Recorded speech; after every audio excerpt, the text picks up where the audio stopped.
Hello, ladies and gentlemen. Welcome back to our second match of the day. It's going to be Planet Dog 0-1 now, taking on Mouse Sports here in the group stage for the TI7 European Qualifiers.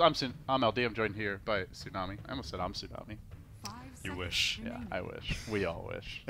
We also wish for great Dota. Let's see if we're going to get it. Well, Pretty sloppy start here to Europe, gotta say, that opening game. a lot of people have been saying that about the region as a whole, which isn't too surprising. I mean, like, it's a marked difference that a lot of people consider. Aside from the fact that SCA did get no direct invites, a lot of people are like, oh, SCAs and NA are among the most hotly contested regions, and it's it's a definite shift from TI's past, but I think I've learned, and most people have learned, that you're never really confident counting out a region once you finally enter the main event. And maybe in the qualifiers, you've got a lot of teams going up against the juggernaut that is Team Secret, but Team Secret have shown in the past that they're not necessarily immune to, quote, no-name teams being able to take them on. No, Team Secret is the quintessential group stage team, though. They're fantastic. Absolutely. They're kings of the group stage. Unfortunately, and I'm trying to actually for Europe, it's the winner bracket finals champs and the lower bracket finals champs. I believe who so. advance, Yeah. or is it the group stage? I think Or is it first in the group and then the overall? I think only China is like that.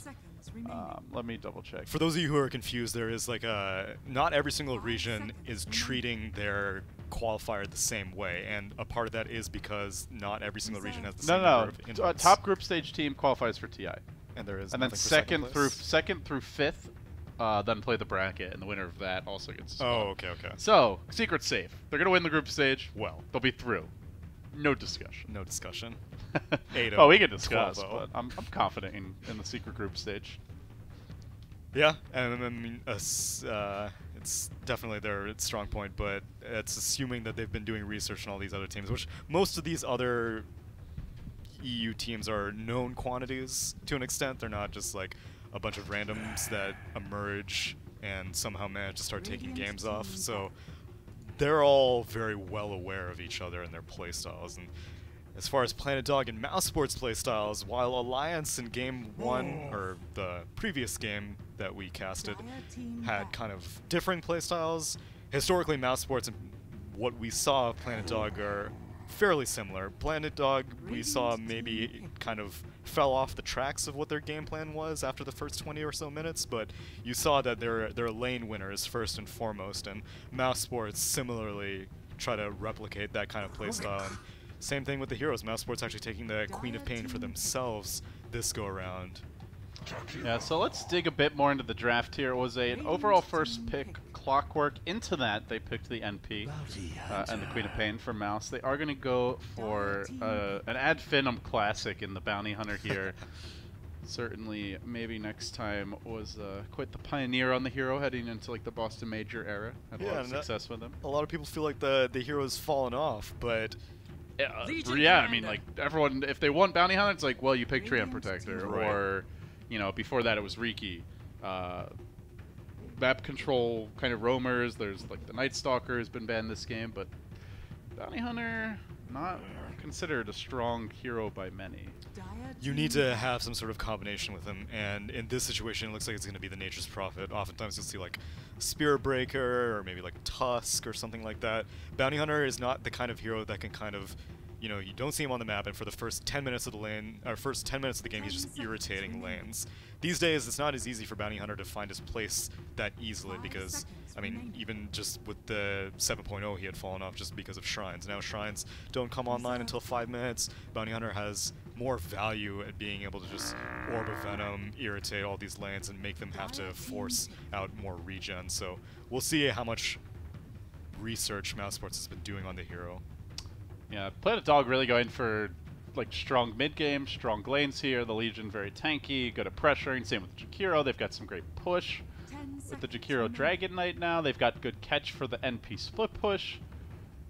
Again, I personally have liked the Planet Dog drafts quite a bit. I liked it in Game 1, or sorry, their opening match. I liked it here. I like it here so far in their second series, but we'll see how they round it out, what the overall approach is from them. But they generally pick pretty stable, like difficult to gank laners, And they seem to do fairly well in the laning stage.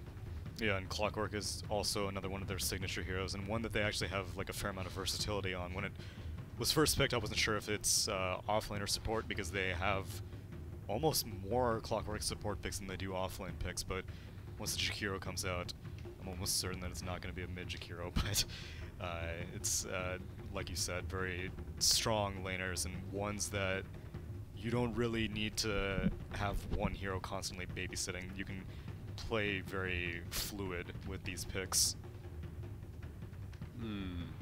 Planet Dog, one more pick. What would you grab here, Tsunami? mousesports banned out of Lycan, which was another Planet Dog pick. They really like these split push heavy, or not even so much split push, but just ones that are strong in pushing. With the DK, they've kind of got that category filled out, and it's, you know, most likely, I don't think it's in your best interest. They play a lot of Terrorblade, but I don't think it's in your best interest to go for like pure push. And I think Troll Warlord is actually a pretty good marriage between the two. One that can enhance definitely the Legion Commander and Dragon Knight very heavily, but not a very one-dimensional hero. And historically, I've never been too big of a fan of Troll one position. But whenever he has strong backup cores like Legion Commander and DK, I think it's a fantastic hero, because he's not like a 4 protect 1 character. Exactly. Yeah. Even in his spin to win days of like 6.83 or whatever, I still wasn't too sold on the concept. And in his resurgence, it seems like teams are like, okay, yeah, let's just have him be a secondary core. All right, mousesports final pick coming out in just a moment. Looking for their safe laner. Yeah, Dog banned out Razor, so definitely something that DK is You're very up interested against, on. what, an offlane Legion, like Jakiro dual lane, probably. Maybe just a Legion with Jakiro roaming around a little bit. I don't know if mousesports play any one-position Timber, but that wouldn't be too bad. Yeah, Timber could be nice this game. It's not really... There's like Dragon Knight and Legion is like decent control for him, but in theory there's a lot of heroes he can mess up. And it's a lot of physical damage coming out as well. Yeah. But they definitely need to pick someone tanky, because Clockwork, if he manages to hop on a hero, that's they have Legion banned, now. unfortunately. Oh, he is banned. Okay. But that would have been... I mean, after the last game, you know, he made it through to the final phase did, on ban. but Alliance has their own thing going on. They beat to their own drum. Is that the expression? Yeah. Okay. Their own bongo, as some might say. Yeah, the mousesports had picked this Rubik early on, and I don't think that really influenced Planet Dog's picks, but it's not like Rubik, not the best lane support. Bounty Hunter can enhance the lane, but if it's just Rubik +1, you will most likely be more afraid of the Legion Commander. So Ursa Warrior. if you put up an Ursa against the Legion, then really? it doesn't matter if you have a Rubik support. Well, Ursa, pretty good at like dealing with the Legion in lane. There is a lot to control him later on. Like, you've got the Troll Blind, lots of Kite from Jakiro, the Cogs, the Dragon Tail. He's going to need an Aghanim Scepter, I think. Yeah, it feels like that. It does kind of fit the overall style of this draft, which is very, like, get your early levels and then just run at Planet Dog in the mid-game. Try and find those pickoffs with the Bounty Hunter, bring the Prophet in, have the +1. It also gives them some Roche potential, which they were lacking a bit up until then, but... I don't know. Again, second game in a row where I feel like Planet Dog has drafted the more well-rounded lineup, the less like tempo-dependent lineup, but it didn't work out for them last time. They kind of got outplayed by Alliance. Maybe mousesports can do the same thing here. Yeah, I agree. Planet Dog, like, each phase of the game, it feels like Planet Dog just has like a slight edge. Laning phase, all their laners are very tanky heroes. They're very self-sufficient heroes, so you're not going to get much done with mousesports. And then once Ursa completes a few items, as Queen of Pain completes a few items, then the counter initiation of Planet Dog is very strong. And then late game situation, you've got 3 cores on Planet Dog, whereas on mousesports you also have 3 cores, and you have a Bounty Hunter to help you reach that spike earlier on, but Prophet falls off. One of the main reasons why this hero isn't, like, I mean, he's a very strong hero in a vacuum, especially with all these treant buffs, but sometimes he just really has issues converting his gold into actual team fight relevance. All right, who you got, Tsunami? We both like this Planet Dog draft. I'm but a dog. They kind of... Oh, you're a dog, huh? I'm a dog. Does that mean that you lose? Like, normally when you say something's a dog, it's That's kind of true, like a actually. slightly negative connotation. This is like a sweet corgi kind of situation here. nothing can go wrong. But anything's better than a pug. Yeah, of That's for course. sure. This is a no pug hub. No pug hub. No slacks, no pugs. Get the hell away. Not on my watch. Alright. Okay, folks, thank you all for joining us. Looks like we'll start this off with a little quick pause while our Ursa gets reconnected. But Planet Dog 0-1, I think this is Mouse's first game, I want to say. But let's double check that.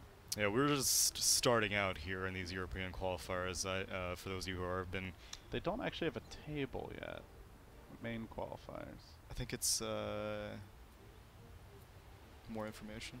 Click here for more information. Oh, they do have a table? Yeah. Okay. Yeah, so we're fresh into this. And Crescendo on line 1 has lost to 4 Protect 5. Cinder and God down a game. That's where he does his best work, though. Yeah, he's a comeback kid. Do you think Crescendo's gonna make a little run here, or you not liking their chance? Most people are saying that it's going to be 1-2 Secret Crescendo, and I mean, most likely it's just the star power behind both teams, and the fact that people have not been paying too much attention to EU, but there are a lot of like dark horse candidates like Danish Bears. A lot of people are like, they're pretty good. Penta is pretty good. So I haven't seen enough Crescendo. And I don't think Crescendo has even seen enough Crescendo because they don't have that many matches. Unless they've been scrimming like crazy, I am not too confident quite yet. Yeah, I remember like way back, before Valve kind of cracked down on like the betting sites.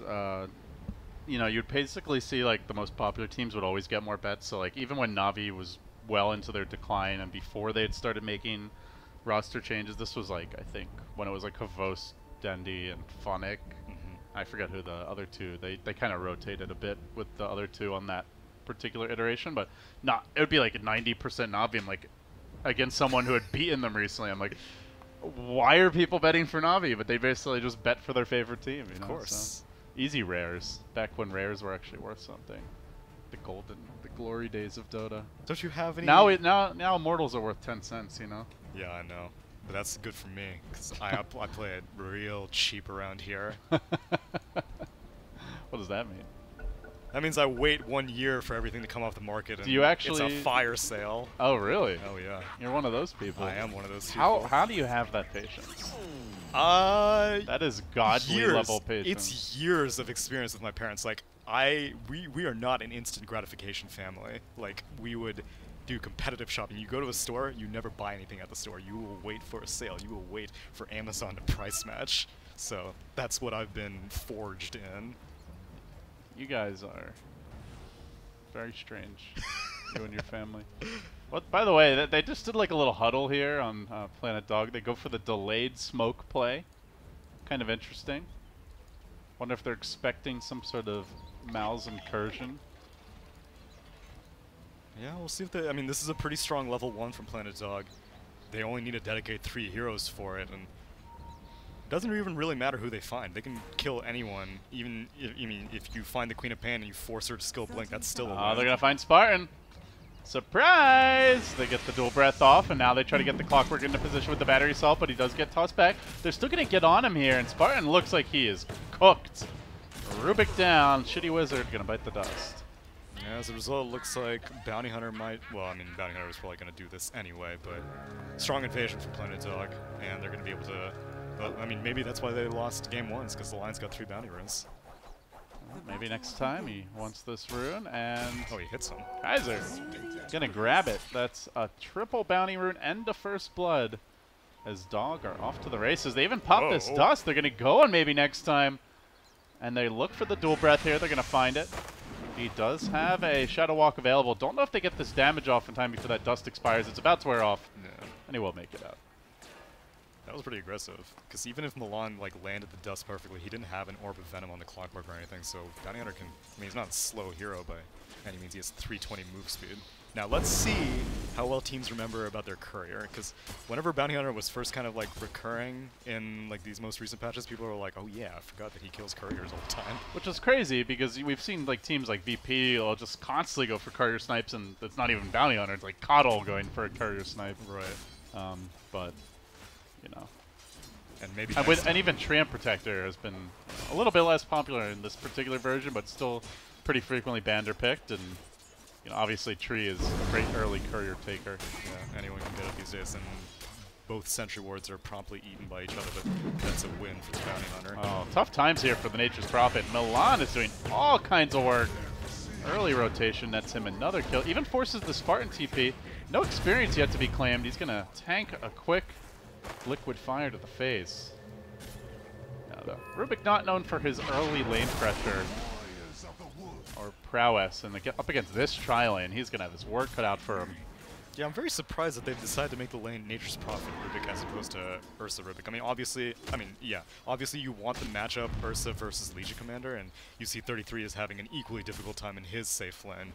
But Nature's Prophet is a hero that can pretty easily transition into the jungle, whereas Ursa not so much. So I'm surprised that they're putting so much focus on making sure that Skylark has a good time because, I mean, like you said, Rubik is not known for lane dominance, and that's just going to be enhanced by the fact that you're up against a pretty aggressive tri-lane here. Yeah, the good news for Mouse is this top and middle lane where Ursa has been winning most of the duels against 33, did tank a bit too much tower damage, not currently, and in the mid lane, Queen of Pain just crushing Kaiser with the help of that Bounty Hunter early, but as I say that, Kaiser starts getting some decent last hits chained together and pulls back in, and this has kind of been the new Dragon Knight where he just doesn't really lose many lane matchups. I've seen Dragon Knights get dual laned, you know, even ganked repeatedly and still come back. The Quelling Blade Stout build with the new Breathe Fire, well I say new, it's not really that new, with the damage reduction has brought this hero right back. And then you get level 6, you just start pushing the tower, normally take your enemy tower first, even if you've had a bad lane, so yeah, he's coming back okay, but still Queen of Pain does have a decent lead for now. Thug is 23-7.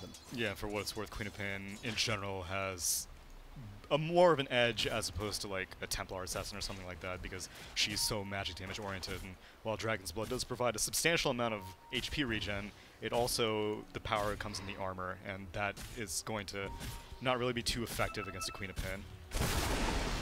Yeah, it's just that Bounty Hunter off the map, you know, so it's not really a 1v1. Right. It's like a 1.5v1 or even 2v1 at times, when maybe next time actually shows up. For now, tracking Milan through the jungle. There is a dust, but with Rubik there in the neighborhood, can't really commit for this.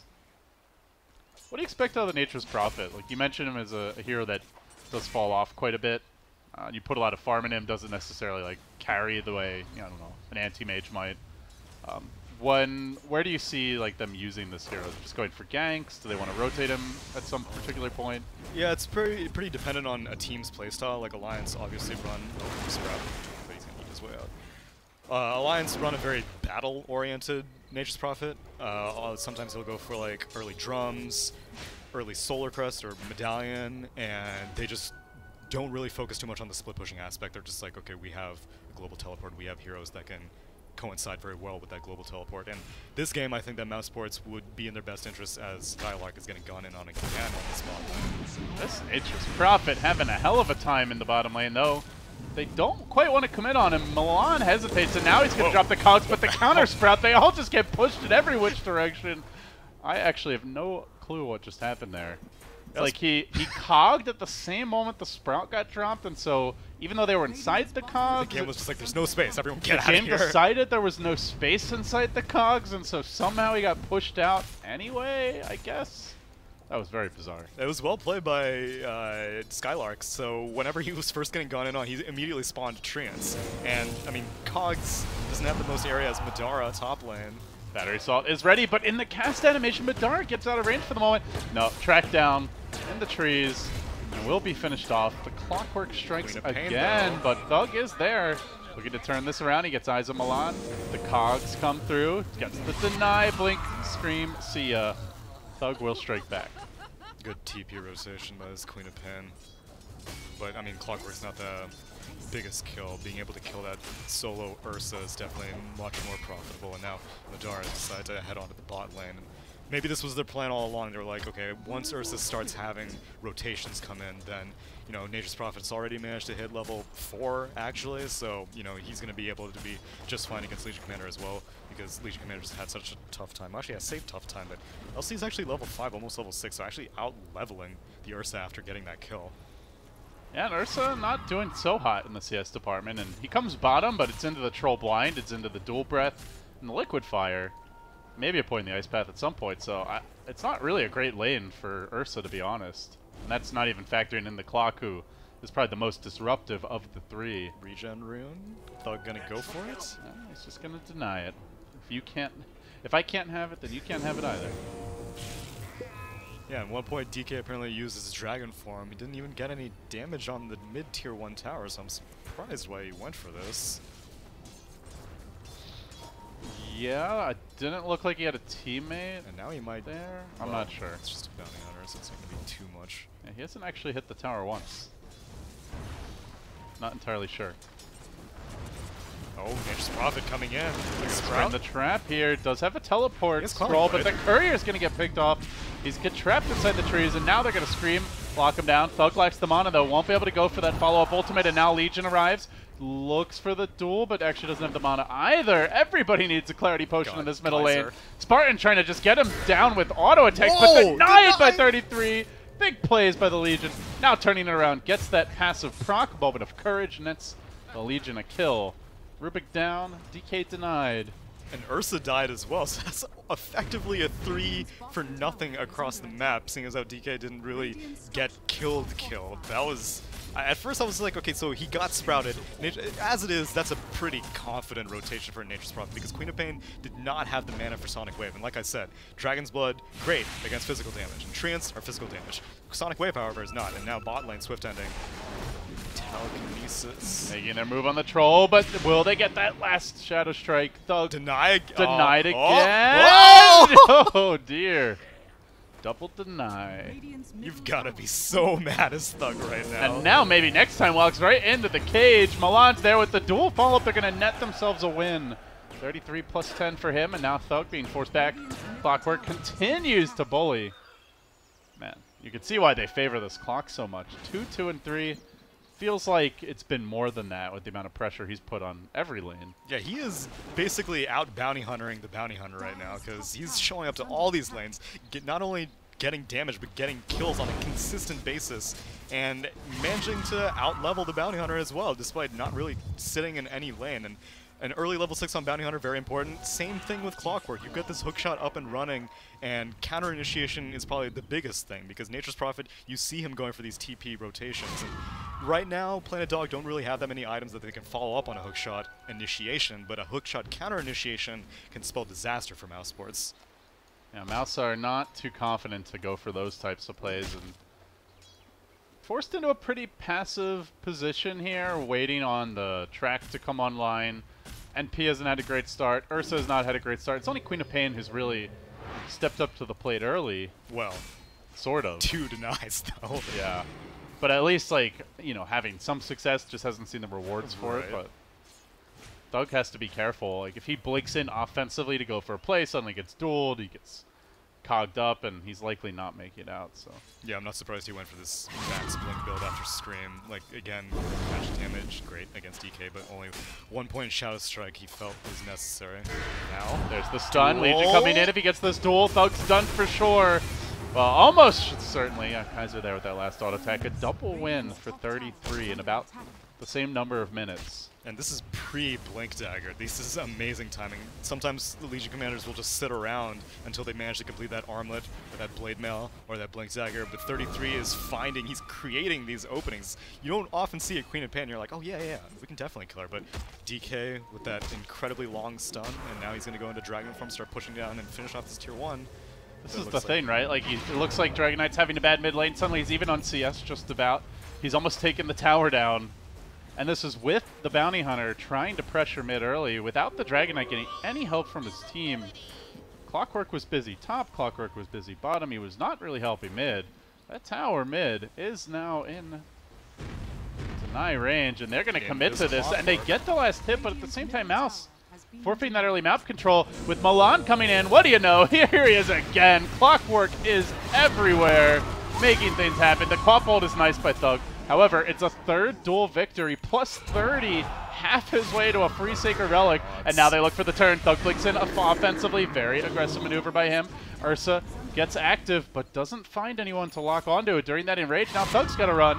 Up to the high ground they go, trying to fight near the shrine. mouz, hold the line, at least for now. They're going to lift the Legion, drag him back in. He's tanky, but not tanky enough. mouz bringing superior numbers as they did not have Swift Ending. He was farming top, pushing that lane in. So mouz using their mobility, that +1 profit factor to their advantage there. Well, and the -2 Planet Dog factor as Clockwork had to TP back, or he had died, and so he was in the fountain, and then Troll Warlord, like you said, was just farming. You can contribute a battle trance, but I mean, the dude's got a Vlad, so you really want him in those fights, so maybe Planet Dog's sticking around a little bit longer than they needed to. Yeah, ideally you don't go for the Vlads and then not join the fights, but just timing not working out there. So mouz, they have track now. They have Prophet ult. Well, they've had that for some time. Rubik's close to level 6. Well, I say close. He's at just now hit 5, but he's getting there. At the same time, like, you just look at Planet Dog, it seems pretty clear they just kind of want to push. You know, they've got the Troll with the Vlads. They've got the Dual Breath nearly maxed, or sorry, the Liquid Fire nearly maxed out now, and the Battle Trance ready to go. So every time Dragon forms up, every time Battle Trance up, you got to imagine they're just going to go for a tower. Do mouz boards take those fights head on? Do they just split push, try to find pickoffs instead? With a Roche, they can definitely start trying to change the pace, and it's going to be, well, I mean, there's no way that Planet Dog are going to contest this. They snuck in, Nature's Prophet teleported in, Madara's going to get this for free. Now, the problem is that he doesn't really have very many items on this Ursa. It's going to keep him alive, so it could be a farming Aegis, but like you said, like, they probably need to start getting kills with it. They're just going to need to find some Planet Dog heroes isolated, because in a 5-on-5, whenever they're all grouped up, there's nothing that mouzsports can really do to Planet Dog. Yeah, just a tier 2, so, well, definitely not a free Aegis by any means for mouz. And I think it's something worth discussing, like how much can Ursa do this game? I feel like it's a tough hero matchup for him. You've got the duel to worry about. Legion's almost certainly going to get a Blade Mail at some point, so yeah, Ursa hits pretty hard, but you're fighting into a Blade Mail and you're likely dying even if you do take the Legion with you. You've got a lot of kite for him with the blind, with the cogs, the axes. Like, there's plenty of tools to control him, so I'm struggling to see how much Ursa can really do this game. Yeah, he was picked to be a lane winner, but that may have been a little bit short-sighted because all those, I mean, he was the last pick. You had all the options available, and I mean, he needs so many items before he can finally feel confident going in for stuff. So I mean, he's working on this Vlad's. After that, most likely a Blink Dagger, but I mean, that's a long way before you finally finish off that Aghanim cycle. It's gonna be so critical hookshot mid lane. Well, Milan searching, but not gonna find Skylark as that mid tower goes down. mouz do manage to get the last hit as well. A little extra gold into their coffers. Of course, mouz do have track, so if they can just find trades, they'll be happy with those for the most part. But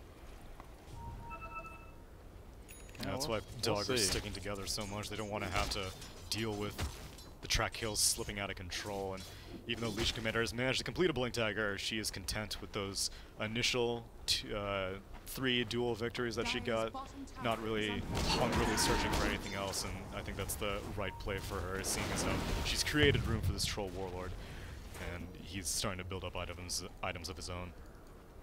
I mean, this is like the point in the game where ideally mouz are looking for the track kills. You know, they've got the basic items up, they grab their first Aegis, the drums are out for the NP, the Vlad's is out for the Ursa, but I also feel like Planet Dog's lineup is just well suited to take these early fights, given top lane. The items they've gone for. They're all fairly like mid-game type of heroes. They are going to make their move on Swift Ending here, but Macro Pyre helps get him out of dodge.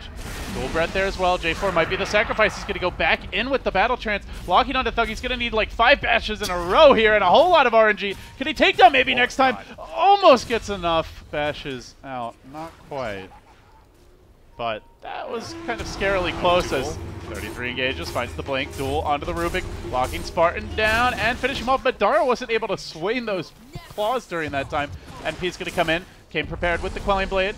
Now the Sprout placed in front of him. He tries to eat his way into that Sprout, but wouldn't have been able to get out anyway. That was actually really good patience by Mandara. I think most players would have just immediately started slicing out the Legion Commander, but he knew that if he gave any more theoretical moment of courage procs, he might have gotten a duel victory. And as a result, Rubik still dies in the end, but he was gonna die guaranteed. The question is, do you give Legion a duel victory or not? And managed to get a loss, or not a loss, but just not a win. Mandara gets a kill.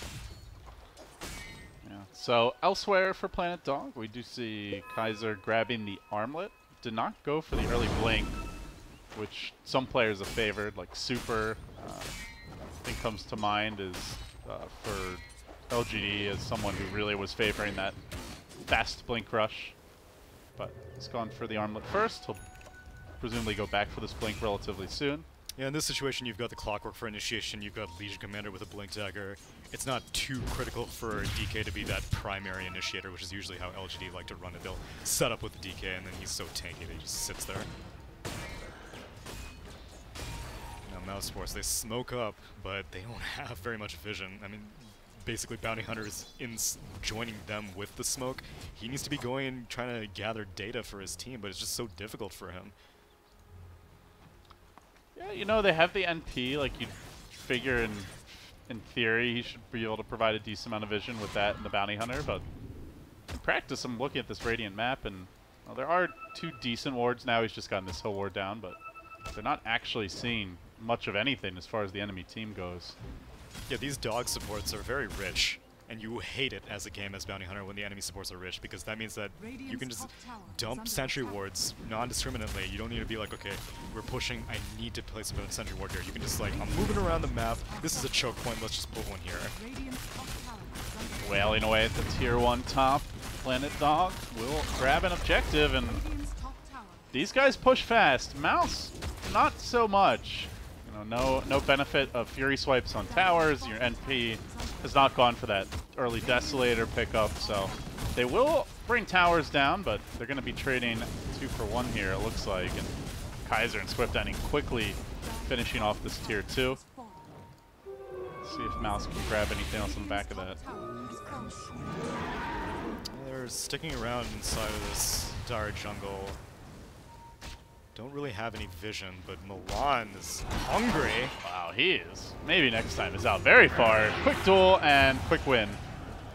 They are going to lift the Dragon Knight, try to run away, but the Ice Path cuts us far enough. It's likely to be a 2 for 1 special. Rubik down as well. Legion getting out of hand here. And he is going to be rushing that Blade Mail. So, again, I'm not feeling like Ursa will be much of a hero this game. You know, Dragon Knight is closing in on the level 3 ult, at which point he just gets kited all the time. You've already got other tools to deal with him. Now the Blade Mail's coming. Yeah, I really don't agree with this Desolator idea that Madara is going for on this Ursa, because, I mean, he's the only real source of physical damage on his team. And yet sometimes you get a Desolator to maybe help out your pushes, but, I mean, you've got Nature's Prophet to push. Ursa needs to just stay alive and be able to deal damage. It doesn't really matter if you drop armor or anything like that. You just need to be able to right-click, period. Dragon Knight lead farmer. Kaiser level 14, already 9k net worth. Mouser, I think most painfully, they're just not finding track kills. It's an 0-4 bounty hunter. Just got some wards down. Teams will pause here for a moment. Yeah, oftentimes you'll see a bounty hunter like closing in on mech at this point, but this dude is struggling to even finish the first component of his force staff, and they definitely need that force staff up against the Clockwork. This Ursa, like, yeah, I don't really know what the like. I think it's like perfect situation. Like you said, it was like they want someone who can match up against Legion or Troll, you know, at least in the lanes, but he didn't, you know? Yeah. He didn't even do that. And then even if he does, it's like, then what? What does he offer later on? There's so much kite, so much control. It's kind of a snowbally hero. It fits the bounty hunter, like, profit tempo of wanting to just constantly fight. Blink completed. Kaiser. Oh, what timing. Just barely escapes. I mean, he would probably have been fine as well. Kaiser has Dragon Tail, and Ursa can't really do anything against that. I mean, that's the problem. You completed this Blink Dagger, but you blink in, then what? It's just the story of this Ursa. I would not want to be Ursa this Oh, game. what a hook shot onto the Nature's Prophet in the top jungle. Skylark was TPing out, but he got spotted by a flare. Let's see if he can get any follow-up. This Clockwork's kind of all alone. Milan has been the hero so far this game, but Battery Assault wears off. Where's the help? The Blink Stun is there. Kaiser cleans it up. NP down again. It's also a rough Nature's Prophet game. Oh, for sure. I mean, Clockwork used to be like public enemy #1, and whenever we would see an NP pick in previous metas, like Clockwork, even if he wasn't popular, would kind of rise back in popularity as someone who can always find NP with the rockets, who can interrupt his teleport in multiple ways, and lock him down. And then on top of that, you've got to worry about, like, at some point, maybe a ganking item for the troll, Shadow Blade, a Blink Dagger. You've already got a DK Blink, you've got a Legion Blink. Everyone can hunt this Nature's Prophet, so I mean, we're talking about the Ursa problems. I feel like the NP has a lot of problems too. Yeah, and Bounty Hunter is usually, I guess, somewhat of a good mitigation tool for that, because you're like, okay, I'm going to go up ahead of you, Nature's Prophet, and I'm going to find if, you know, you need to be concerned about anything. But at no point is this Bounty Hunter, I'm pretty sure this Bounty Hunter spent more time on his half of the map than the enemy half of the map, and you know life is bad when that's the case. We've seen few tracks, and the ones that we have seen are usually right before he dies. Yeah. It's looking rough here for Mouse. They may be able to do something with the second Aegis. At this point, now Ursa can blink in, kind of somewhat suicide with his first life. I mean, it's not ideal, but that's kind of your only option. And then give the cheese to him as well, maybe give it to Queen of Pain, and you can start ideally getting some team fights going. But when did they add the evade? That they just added that, right? It's pretty recent, yeah. It's because it used to say miss, and now it shows you evading instead. Or it shows both, I think. Okay, so they're just trying to clarify one was an evade and one was an actual. I think it's because they added that solar crest thing, and so they wanted to make it more clear. That is super prominent. I feel like I'm watching. You know, have you ever seen those like the commercials in like GSL, or like, I guess it's like popular in like Korean or Japanese TV, where like the text is like all lively and like instead of just like, you know, bam, it'll like be like giant and yellow or whatever. Right. You know, obviously not in English, but it kind of reminds me a little bit of an anime in that regard. Well, you gotta know, this Ursa's gonna be seeing a lot of evades on his face, because he's right, not going for that. Those Ancients can handle the troll. You think this Ursa has a chance? Get out of here. Yeah, he's going for this Rosh now. They're going for Kaiser. I want to say they were thinking about it. Thug was there. They dropped the NP ult even, and meanwhile, trying to pressure bottom and distract while they go for this Rosh, but instead they will grab the tower. Mouse, is this happening again to Planet Dog? They're getting ratted. They're dominating the lanes. They're having the better early game by all accounts. They seem to have the better late game on paper, but they're struggling to deal with the split push. They do find a kill near the Roche pit, though. They'll take down maybe next time. And I managed to miss 2 kills in quick succession. Well played there on the camera work. Catch this third. Swift ending. Dealing with Madara and Kaiser joining the fray. They cage the bear. They will clip his nails, take him down. They look for Skylark too. Now 3-3 there with the blinks. The duel, blocking Skylark in position, and they will get the duel win. 54 plus damage, nearly a full Sacred Relic completed. All right, we got about half the kills in that fight. We're coming back.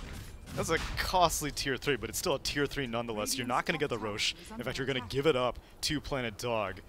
But I can't believe they managed to do that much damage to that structure in such a short amount of time, especially without even all 5 heroes. Ursa was trying to take Roche, the Rubik was also trying to help him out, and so it is shades of match number 1 that they had against Alliance for sure. I think this lineup's a little better at dealing with that, right? With the double blinks and the clockwork, like, you should be able to punish split push more effectively. There's also not an IO in the game to bail out your main carry. Yeah. But that said, so far, yeah, definitely have a little aftertaste in your mouth. That's for damn sure. And that pressure's just going to continue mounting over and over again. Nature's Prophet has opted to go for an Orchid, so after completing that drum, most likely Skylark was hoping to find some rotations, but Bounty Hunter was just not able to find any openings, so has reverted back to an Orchid, which I don't really know the item by itself, how good it'll be. A Bloodthorn will be nice, especially when combined with the Ursa, but an Orchid by itself, like, DK doesn't really care about being silenced, and he's going to build a BKB soon, eventually, I imagine. Legion Commander doesn't really care about being silenced. I don't really know what an Orchid will help him with. Gold and sweet. And plus you have press the attack to perk it off as well. It fits the idea of their draft, right? Like the idea of their draft is to find those track kills and pickoffs, but it doesn't seem to fit the way the game's unfolded, where they're mostly just not really fighting. They're certainly not. There's not a whole lot of attractive targets to go on. Kaiser is ultra tanky on the DK. The Clockwork has a Force Staff to get out of Sprouts and just run away from you, even if you silence him. The Legion is quite tanky and also has her own mobility with the Blink. Troll's a beast with an Aegis and a Manta. Like, at this point, I think if Skylark could go back and build a different item, he certainly wouldn't want the Orchid, but, you know, unfortunately he is stuck with it. Maybe we'll upgrade at some point. Could see the real concern is dealing with this Clockwork now, though. They've got already the 1 Force Staff under construction for Bounty Hunter. It's still not done yet, though, and even NP wants to get in on the action. He'll be building one as well. Oh so my gosh, Force Staff City. Right, this Nature's Prophet from the bot lane. But hell, even Jakiro's pretty tanky. You can just start TPing out. And no way to cancel TPs. Yeah. See you later. That's got to be painful. And now Jakiro's completed a 4 staff after that, so there's no one that Nature's Prophet can solo kill at this stage now. We're going to crack open a Dust here.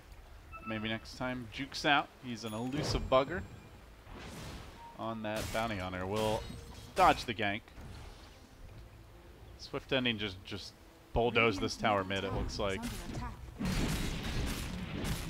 He's farming very aggressively. And he's not opting for a BKB, he's actually going for a Scotty instead. Maybe next time spots him though, and Swift Ending's pretty deep here, but he realizes that himself, even though he has an Aegis. What good is an Aegis if you're not with your team? You're just gonna die twice. I like this itemization, not going for the BKB. Like, there's really not all that much that a BKB would offer. Like, their best control is basically Sprout, you know, so. That's true. I think, given that, there's not really even that much magic damage. It's really just, like, the only way, to me, you're going to die is Ursa, like, hitting you, like, 20 times. And with the Scotty and the Blind, it's probably not going to be very effective in doing so. So, I think I've been fairly impressed by Swift Ending's itemization both games. Like, last game, I thought BKB was essential. He got it. Yeah. It didn't work out, but it wasn't the item's fault. Now they're going high ground, and this time the Rat is nowhere in sight.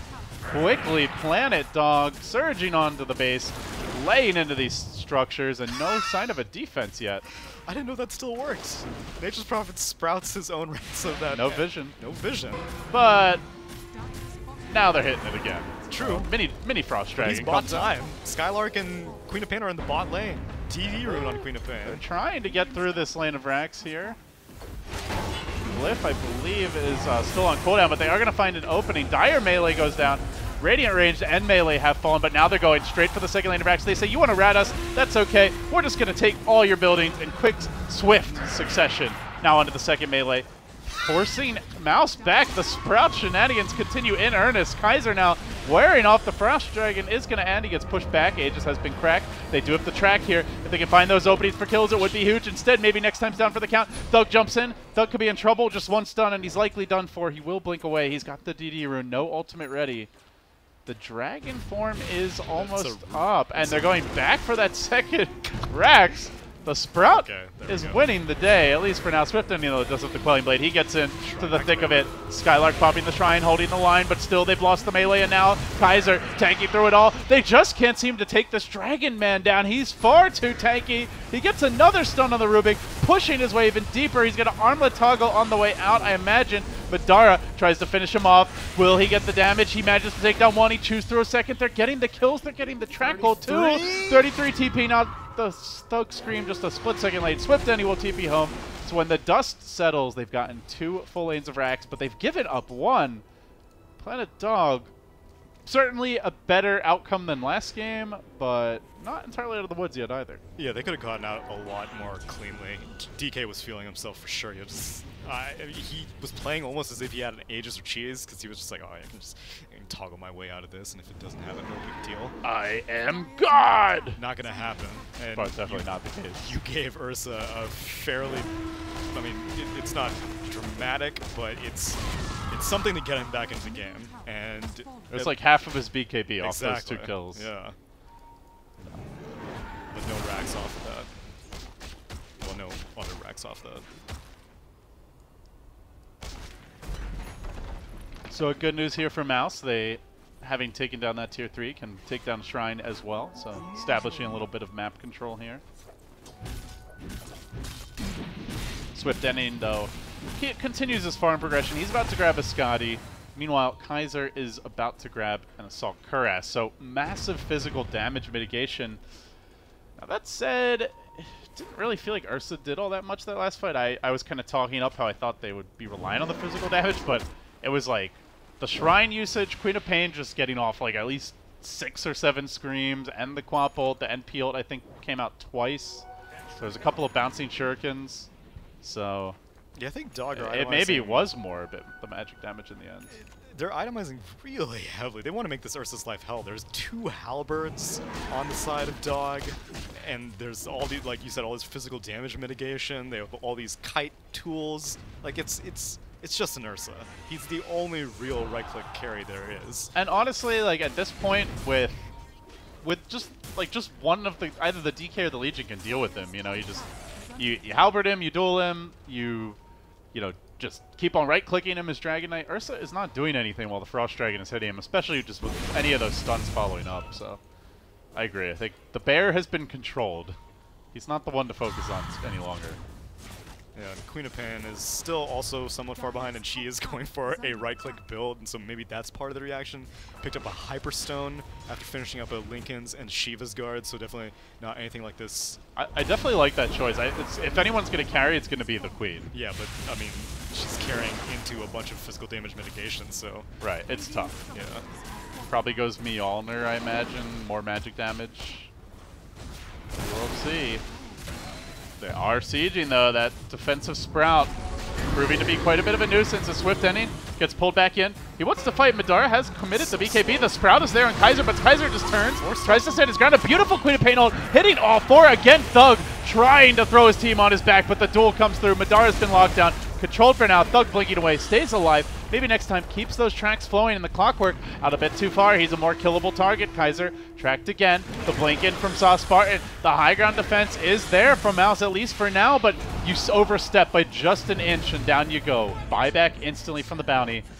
But out for 45. They won't have the Ursa. Although he doesn't do damage, he is the damage sponge for this team. And with him down, might be Megas on the horizon as Planet Dog close in here on a potential Mega Creep scenario. They certainly would like that a lot better than the way Game 1 went. And finally, Swift Ending, chop indeed. Takes the melee down, turning back for Heroes. The Ice Pass there. It hits on 3. Nice plays by Saw Spartan, turning this game around. It's not over yet. Now they've got to get the hell away, but maybe next time, chasing in with Thug at his side. Balan will fall. It's 4 down. It's only the Dragon Man left standing. With the armlet, he won't make it out. A full 5-man wipe in the base. They did not get Megas, and they just gave up a metric ton of gold. That is a massive amount of track kills. Now all those laning phase misses were just piled up into one 30-second massive fight, and again, it seems like the recurring theme is that Planet Dog don't really know when to leave. Like, they play as if they have like a Dazzle or a Necro or an Omni or some hero that can provide healing sustain. Yeah, sure, they have the press the attack, but that's one spell. It's not nearly enough to... Hey, they have a Vlad's, okay, oh, Tsunami, okay. So take it easy. That's true. The lifesteal, I can never sleep on that. It's nearly as good as Shadow Wave. No, but you're definitely right. Their sustain's a bit limited, and Mouse are just so annoying on the high ground. Like the sprouting of the racks, Saw Spartan getting these 3-4 hero ice pass, constantly lifting heroes out of position. The bouncing shuriken has proven a nuisance. I mean, should they have built more sustain? They don't even have an urn this game. There's no mech. Do you think they underestimated how difficult it would be to push into the base? They're underestimating how big of a they're overestimating how big of a factor Ursa is, because the whole thing is that Ursa was dead that entire fight, and they're like, dude, he's not in the fight. Of course we can stay here as long as we want. Here comes Milan, but Spartan is there. Oh, that was big. Still, the hook comes through. It connects on 3. He didn't get up the cogs, though. And now they look to turn. Dragon blinking in, locking anybody down. He'd love to just get that Dragon Tail up and find a kill. Maybe next time. Doesn't die, though. The last auto tech isn't there. But the physical damage mounts. Another duel victory. Thug's on the run. Buyback from the NP. The Ice Path connecting again. If they can get the follow-up stun from the Dragon Knight, it would be enough for the kill. Thug blinks out to the high ground. They will chase forward, though. Oh, Thug walks back in almost. That was dangerous. They get the track. They want J4. Thug with Spartan by his side will stay alive for now. The Ice Path comes through. A very disorganized fight here from Dog. Either all go take the Roche or all go fight, but they want to have their cake and they want to eat it too, and this might end up costing them. They do have a duel ready fairly soon. All 3 cores alive, but they sacrifice their supports on the altar of greed. At what point do they learn the lesson? They're like, okay, we have won the first half of the fight. We don't need to fully team wipe them. Uh-oh. Maybe next time. That's splash damage. That's splash damage. Almost killed him off. He wants this Roche. The Aegis has swift endings. The cheese is his. Delicious. I'll give that a gift to Queen of Pain, but it's going to take a lot more than 1 cheese to save this last remaining racks before Megas. It was, again, like, Planet Dog are definitely playing with what their lead was. I mean, they're down in net worth now, but a substantial amount of damage has been done, to say the least. All right, Mouse making a big offensive push outside their base. Remember, they've got only a single ranged Rax. That is unhealable damage done here, Neil. Over 600 points of it. Milan is there down in the river, but they get the lift quickly. Now Milan trying to force staff away. He drops the cogs. Perfect positioning, except Quap, who can jump right in. Says, screw it, man. I'm going for it. Madar pops the BKB.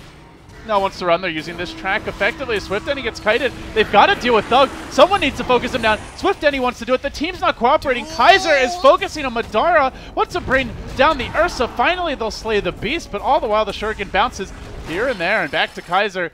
Hook shot coming through by Milan as he tries to re-engage, and Kaiser with the splash damage. Oh, mama! He cleans them up. 3 down. Just brute force. And satisfyingly for Planet Dog, it is enough. 3 heroes down, no buyback. Thug wants to go for the all-or-nothing play, and it's looking like nothing right now. No. Not a great scenario for him. He does still have the Lincolns, though. I think you just push. I mean, he's forget about that making Quap. Space. He's making lots of space. It's so irritating. This Quap is extremely annoying, but that's all she is a nuisance. Not ratting it out. Megas. Onto the Megas they go. Onto the throne they go. Planet Dog, they just can't seem to win cleanly, Neil. Every game so far, really sloppy, really back and forth. Welcome to EU. Yeah, welcome to EU Dota. When does the NA Dota start? Yeah, I know. That's where the real When does our organized, play, polished, right? 10K MMR Dota begin? That's right. That's right. Please, I can't watch this anymore. It's killing me. How the mighty fall. No, but Planet Dog, though, very impressive showing here in all seriousness. As Milan will go down, they're going to look for the throne. Straight onto it they go. They get the stun. They get the kill. The struggles continue here for Mouse Sports. They call the GG. They will tap out. You know, the lineup that finished top 4 at Boston, and the fans had big ambitions for them, but looking shaky here in their debut in the regionals group stage, which backs up a very shaky showing in a lot of qualifiers prior to this. Ooh, you got to wonder, is this the end for Mouse Sports? I mean, at a certain point, you can't keep citing the Boston Major result, because people have been using that as justification. Like, okay, I don't want to rail against Mouse Sports, but like, no, please, just full cannons ablazing. A lot of times, tell me how you really feel. People will justify less than stellar results by saying like, well, we'll remember that one time though, and like a lot of people have been doing that with DC, and that has kind of fallen off. It was like 2nd place DC at TI, and then you see Planet Odd moving forward, and less you hear that justification. And same thing with Mouse Sports. I mean, the moratorium on being able to cite Boston as something to keep your inspiration of Mouse Sports maybe timing out as this TI qualifier ends. It is only their first match at It's the only group the first stage, match. but it's more like when I look at this game, I'm looking at the whole body of work we saw in all the other event qualifiers over the last 3 months. Like, right. It feels like they're still drafting the same way that they were back leading to Boston. Exactly. And it just doesn't seem to be working. So, Neil, a tough loss here, but a good win for Planet Dog, who to me like probably should be 2-0 today. Alliance took that game 1. Yeah. But I feel like Dog just played a little crisper. They would have won that match as well. I mean, they're looking good. They learned their lesson from that game and definitely pulled it together. Again, there were still some moments of sloppiness, as we mentioned repeatedly, but still, overall, they looked pretty solid. All right, so he's at Tsunami643 Yes, on sir. Twitter, at LDeep with 3 E's. Guys, thanks for watching. I think you stay here for the next two. Yeah, you'll see me up next with Lyrical, and it'll continue with EU. We got Penta versus Open Qualifier number 1, which is the Lotus stack, coming up next. Yeah, sounds good. Stick around, guys. European TI7 qualifier action continues after this. E-Gaming Bets, online betting.